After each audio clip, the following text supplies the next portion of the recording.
আমি আমি পাশে পাইনি কাউকে, কিন্তু পাশে দাঁড়িয়েছিলাম অনেকের।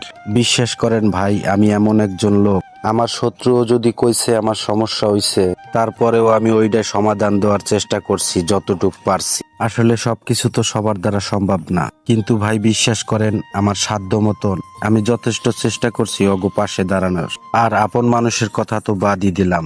আপনি বিশ্বাস করেন ভাই, আমারে যদি কেউ কোনো বিপদ আপদে ডাক দিছে, আমি কিছু পারি আর না পারি অন্তত তার পাশে যাইয়ে দাঁড়াই থাকছি। তারপরেও সেই মানুষটারে অন্তত এইটুক বুঝাইছি যে তুমি ভয় পাইও না, আমি আছি। এত কিছুর পরেও ভাই মনে করেন আমার পাশে কেউ দাঁড়ায় নাই। আমি সব সময় ভালোবাসার দিক দিয়েই হারছি, নইলে আমি কোনো জায়গা দিয়ে হারতে পারি নাই ভাই, বা আমারে কেউ হারাইতে পারে নাই। আর বিশেষ করে আমি আপন মানুষের কাছে বেশি হাইরে গেছি ভাই, কারণ আমি জাগো জন্য সবচেয়ে বেশি জান প্রাণ দিয়ে খাটছি, জান প্রাণ দিয়ে জাগো পাশে দাঁড়াইছি। ওরা আমারে সবচেয়ে বেশি টোপ দিছে, ওরা আমার সাথে সবচেয়ে বেশি প্রতারণা করে ভাই দূরে চলে গেছে। তারপরেও আমি কোনো সময় খারাপ দোয়া করি না, আমি সব সময় চাই আল্লাহ তাকে অনেক বড় করুক আর ভালো থাকুক।